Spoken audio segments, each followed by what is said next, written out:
That means Bible says वो क्षण ऐसा था कि यीशु पाप बन गया,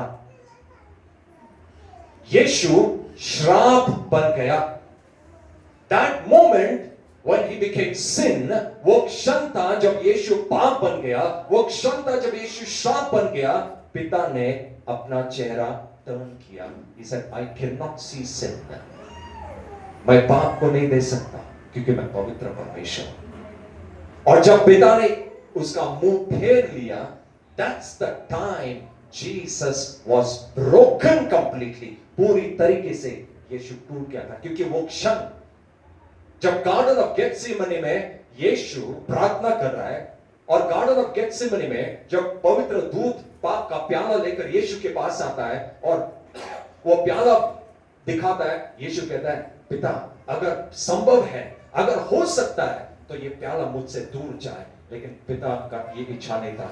यीशु जानता था ये पिता का इच्छा है कि मैं प्याला पी जाऊं, लेकिन बाद में कहा, पिता तेरा इच्छा पूरा हो. क्योंकि जब उसने देखा वो प्याला, उसको मालूम था वो क्रूस के ऊपर वो क्षण आने वाला है जिस क्षण में मेरा पिता मुझसे मुंह फेर देगा. That moment was the most painful, सबसे पेनफुल, शारीरिक वेदना से भी ज्यादा वेदना वो था जब पिता ने अपना चेहरा यीशु से फेर लिया. क्यों? पाप की वजह से. किसका पाप? मनुष्य का पाप, हमारा पाप. Our sin went on him. हमारा पाप उसके ऊपर गया, हमारा श्राप उसके ऊपर गया, हमारी बीमारी उसके ऊपर गई.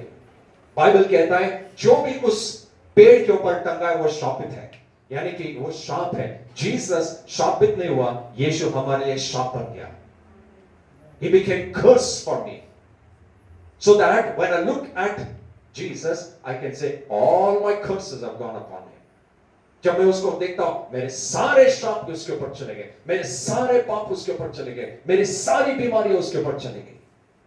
I'm telling a story. Now listen to this story very carefully. You will understand and you will be so blessed.